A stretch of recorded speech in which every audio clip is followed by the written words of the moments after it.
नमस्कार पशुपालक भाइयों, मैं डॉक्टर पंकज मावरे। आज हम जानेंगे हमारे दुधारू पशु में कृमिनाशक दवाइयों का प्रयोग एवं इसका क्या महत्व है। पशुपालक भाइयों, पशुओं में कृमि एक प्रकार से परजीवी के रूप में रहता है, आंतरिक परजीवी के रूप में, एवं यह अपने पोषण के लिए पशुओं पर निर्भर करता है। इसका मतलब यह है कि जैसे जैसे पशुओं में कृमि की तादाद बढ़ेगी उतना अधिक यह पोषण पशु से अवशोषित करेंगे और पशुओं में धीरे धीरे समस्याएं हमें दिखने लगेगी। पशु में जैसे जैसे कृमि की तादाद बढ़ेगी और पशुओं में हमें अन्य समस्याएं या उसके दुष्प्रभाव दिखने प्रारंभ हो जाते हैं। पशुपालक भाइयों, हमें क्या दिखेगा, क्या लक्षण दिखेंगे जब पशु में कृमि का प्रकोप बढ़ेगा? तो पशु जैसे चारा चरना कम कर देता है या उसे भूख नहीं लगती है, आपने जो चारा ऑफर किया है वह पूरा समाप्त नहीं करेगा। पशु सुस्त होने लगता है, उसमें खून की कमी होने लगती है, प्रोटीन की कमी होने लगती है, उसका वजन कम होने लगता है, उसकी पाचन शक्ति कमजोर होती है। धीरे धीरे हम उसके गोबर में भी दुर्गंध आने लगती है। अपने दांतों को एक अजीब तरह की आवाज़ निकालता है, जिसे कटकटाना बोलते हैं दांतों का। जो छोटे बत्स होते हैं उनमें वजन या बढ़ना, ग्रोथ रुक जाती है। वो बत्स भी ऐसे दांत कटकटाते हुए आपको कई बार नजर आएंगे। इसके अलावा पशुओं में आंखों से आंसू आना, कीचड़ आना, ये कई समस्याएं कृमि की वजह से होती है। इसके अलावा भी कई अन्य समस्याओं का एक कारण कृमि हो सकता है, जैसे पशु का सही समय पे हीट पे ना आना, गर्मी पे ना आना, बार बार पलटना, उसकी इम्यूनिटी कम होने की वजह से उसका बार बार अन्य बीमारियों का उस पर प्रभाव ज़्यादा आना। इस प्रकार से देखें कि कृमि का प्रभाव बढ़ने से या पशु के शरीर में कृमि की संख्या बढ़ने से हमारी डेयरी सिस्टम या जो हमारा दुधारू पशु है उसका उत्पादन भी कम हो जाता है और अन्य समस्याएं भी इससे जुड़ी हुई है। तो इसके लिए पशुपालक भाइयों, हमें डिवर्मिंग समय पे करना चाहिए।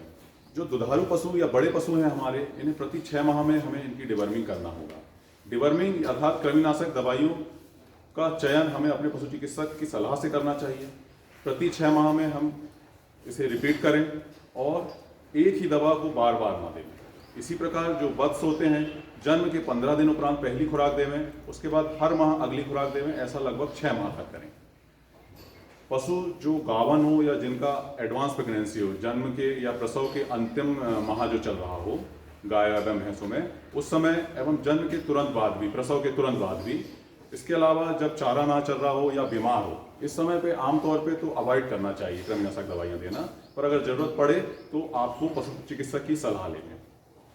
कृमिनाशक दवाइयों को सही अंतराल में अगर हम देंगे पशुपालक भाइयों, या सही शेड्यूल इसका फॉलो करेंगे, तो हमारे डेयरी सिस्टम में बहुत सी समस्याएं जिनसे हम जूझते हैं वो बिल्कुल नहीं दिखाई देगी। अब इसका ज्ञान होने के बाद इस प्रैक्टिस को हैबिट में लाना भी अपने आप में एक चैलेंज होता है।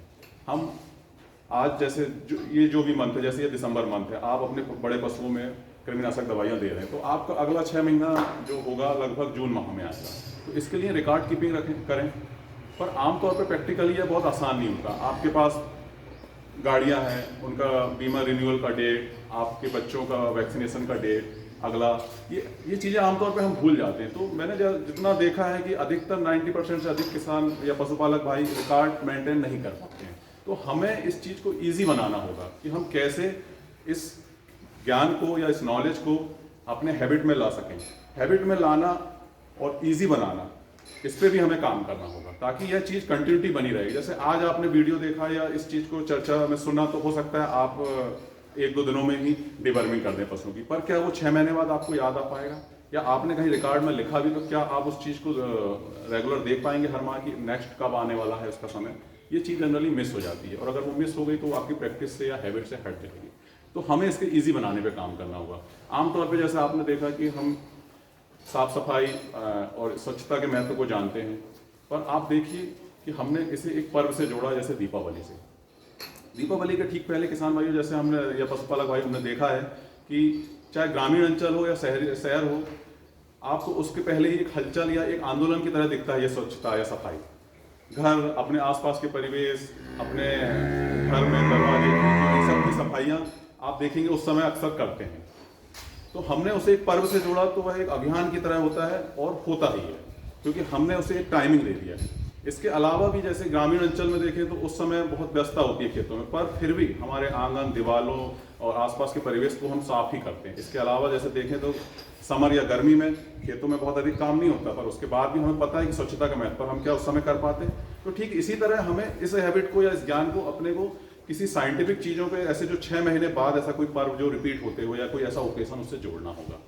तो इसके लिए आप अपनी तरह से या अपनी सरलता के अनुसार आप इसे तय कर सकते हैं, या मैं अगर सलाह दूंगा तो आप इसे हमारे नेशनल पर्व या राष्ट्रीय पर्व से जोड़ लें। 15 अगस्त और 26 जनवरी ये लगभग 6 माह बाद 20 दिन आगे या पीछे आते हैं, इससे कोई बहुत अंतर नहीं आएगा अगर आप 20 दिन आगे या पीछे दे दें, पर आपको जनरली ये 2 पर्व आपकी जानकारी में बिल्कुल आते ही हैं। तो आप ऐसा एक अपना मन बना लें कि मैं 15 अगस्त और 26 जनवरी के समय अपने वयस्क पशुओं में कृमिनाशक दवाइयाँ दिया करूँगा शाम को। तो ये प्रैक्टिस आपको कंटिन्यूटी में बन जाएगी, और जब ये हैबिट में आ जाएगी तो आपको इसके परिणाम दिखेंगे।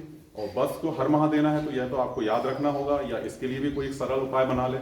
तो चीज़ों को हैबिट में लाने के लिए भी हमें काम करना होगा। हमें आमतौर पर बहुत सी चीज़ें, अच्छी बातें या साइंटिफिक चीज़ें पता होती है, पर जब तक वो हैबिट में नहीं आएंगे तो हमें उसके अच्छे रिजल्ट, गुड परिणाम नहीं मिलेंगे। तो इस प्रकार पशुपालक भाइयों हमने देखा कि कृमिनाशक दवाइयों को कब देना है, कैसे देना है और सही अंतराल में देना, यह प्रैक्टिस हमें लाना होगा। तो इस एक छोटी सी हैबिट से हमारी डेयरी का मैनेजमेंट सुधरेगा, और अन्य जो कई चीज़ें जिनसे हमें इकोनॉमिक लॉस होता है वह नहीं आएगी, और प्रोडक्शन हमारा ऑप्टिमाइज बना रहेगा।